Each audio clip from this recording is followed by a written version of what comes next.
प्यारे बच्चों, आप सभी का YouTube चैनल में स्वागत है। जैसा कि पहले ही बताया जा चुका था कि हम जब भी अब पढ़ाएंगे तो चैप्टर नंबर 4 रिप्रोडक्टिव हेल्थ के बारे में आप सभी लोगों से डिस्कशन करेंगे। ये एक ऐसा चैप्टर है जो थियोरिकल चैप्टर है। थियोरी के माध्यम से आप सभी को पढ़ करके बताने की ज़रूरत है। तो आज हम सभी लोग पढ़ेंगे चैप्टर नंबर 4 रिप्रोडक्टिव हेल्थ कि रिप्रोडक्टिव हेल्थ क्या है और रिप्रोडक्टिव हेल्थ का मीन्स क्या होता है, क्या ज़रूरत होती है, क्यों आखिर में ज़रूरत पड़ी रिप्रोडक्टिव हेल्थ को पढ़ाने की, और क्यों एनसीईआरटी ने रिप्रोडक्टिव हेल्थ हम लोगों के कोर्स में रखा। ये इस चैप्टर को पढ़ने से हम सभी को आसानी से पता चल सकता है, क्योंकि सभी लोग जानते हैं कि जो रिप्रोडक्टिव हेल्थ होता है, जनन स्वास्थ्य जिसको कहते हैं, जनन स्वास्थ्य, पहले के लोगों को ये समझ में आता था कि किसी भी एनिमल्स एज ए मनुष्य को मानते हैं, ह्यूमन को, जो ह्यूमन्स हैं उनका अगर सेक्सुअल ऑर्गन्स हेल्दी है तो व्यक्ति स्वस्थ है, जबकि ऐसा नहीं है। रिप्रोडक्टिव हेल्दी होने के लिए मनुष्य का सेक्स ऑर्गन का ही मैच्योर होना या हेल्दी होना जरूरी नहीं है, उसके साथ साथ उसको शारीरिक, भावनात्मक, व्यवहारात्मक एवं सामाजिक रूप से भी स्वस्थ होना अति आवश्यक है। इन सभी पहलुओं को भी उसके साथ जोड़ा गया, क्योंकि आप सभी को पता है अगर किसी का कितना भी रिप्रोडक्टिव ऑर्गन सही क्यों ना हो, लेकिन अगर वो मेंटल है, उसका सामाजिक आचरण सही नहीं है, तो क्या वो एक रिप्रोडक्टिव या कह सकते हैं हेल्दी रिप्रोडक्शन कर सकता है? नहीं कर सकता है। इसीलिए एक हेल्दी रिप्रोडक्शन करने के लिए या हेल्दी रिप्रोडक्टिव ऑर्गन प्राप्त करने के लिए हमें सोशल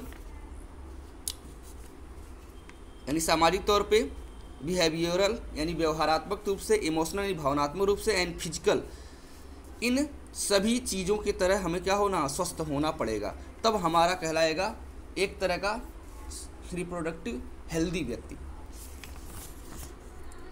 शारीरिक, भावनात्मक, व्यवहारात्मक एवं सामाजिक स्वास्थ्य भी होना जरूरी है। तो आइए हम सभी लोग इसमें डिस्कशन करते हैं, इस चैप्टर को पढ़ते हैं।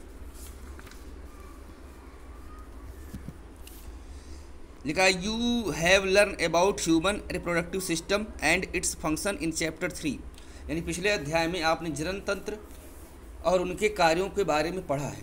अब उससे जुड़े निकट, now let us discuss a closely related topic reproductive health. अब उससे जुड़े निकट शीर्षक अर्थात जनन स्वास्थ्य के बारे में चर्चा करेंगे। जैसा कि अभी देखिए, अगर हम इंग्लिश पढ़ते हैं और हिंदी बोलते हैं तो दिक्कत होगा। अब डायरेक्ट हम हिंदी बताते चलते हैं। फिर उसके बाद दिया हुआ है और इसमें सिर्फ और सिर्फ पढ़ करके आप लोगों को बताना है। हम जनन स्वास्थ्य शब्द से क्या तात्पर्य समझते हैं? यह शब्द साधारणतः स्वास्थ्य जन अंगों और उसके सामान्यतः प्रकारों से संबंधित है, किंतु यह एक व्यापक परिप्रेक्ष्य को दर्शाता है जिसके अंतर्गत जनन के लिए भावनात्मक एवं सामाजिक पहलू भी जुड़े हैं। यानी रिप्रोडक्टिव हेल्थ से हमारे रिप्रोडक्टिव ऑर्गन ही नहीं, हमारे भावनात्मक एवं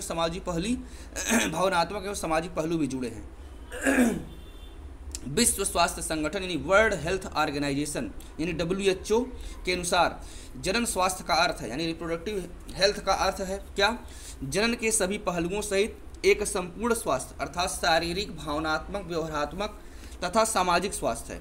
इसलिए यहाँ पर लिखा है, according to the World Health Organization WHO, reproductive health means a total well being in all aspects of reproduction, i.e. physical, emotional, behavioral and social.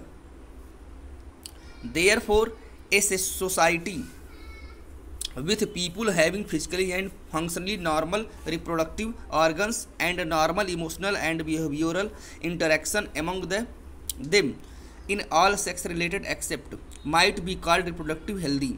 Why it significant to maintain reproductive health and what are the methods taken up to achieve it? Let us examine that then. यानी WHO के आधार पे या उसके अनुसार सबसे पहले तो देखेंगे WHO की स्थापना कब हुई। WHO की स्थापना 7 अप्रैल को हुई और 7 अप्रैल को WHO की स्थापना होने के नाते वर्ल्ड हेल्थ डे के नाम से भी जाना जाता है, उसे वर्ल्ड हेल्थ डे के नाम से भी मनाया जाता है। और 11 जुलाई को यानी 11 जुलाई को वर्ल्ड पॉपुलेशन डे मनाया जाता है, यानी विश्व जनसंख्या दिवस मनाया जाता है। अब उसके बाद इसका जो WHO का हेड ऑफिस है वो जिनेवा में है।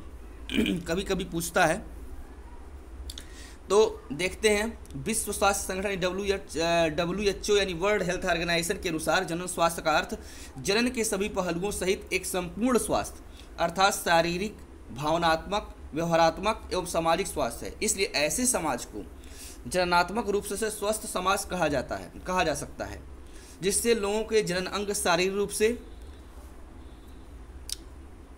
रूप से और कार्यात्मक रूप से सामान्य हो। यौन संबंधी सभी पहलुओं में जिनकी भावनात्मक और व्यवहारिक पारस्परिक क्रियाएं सामान्य हो, जनन स्वास्थ्य को बेहतर बनाए रखने का क्या महत्व है और इसे पाने के लिए कौन सी विधियां अपनानी चाहिए, आइए जांच करें। तो हम सभी लोग अब उसके बाद पढ़ेंगे reproductive health programmes and strategies.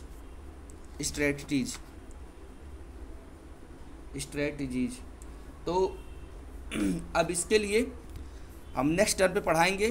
तब तक के लिए थैंक यू।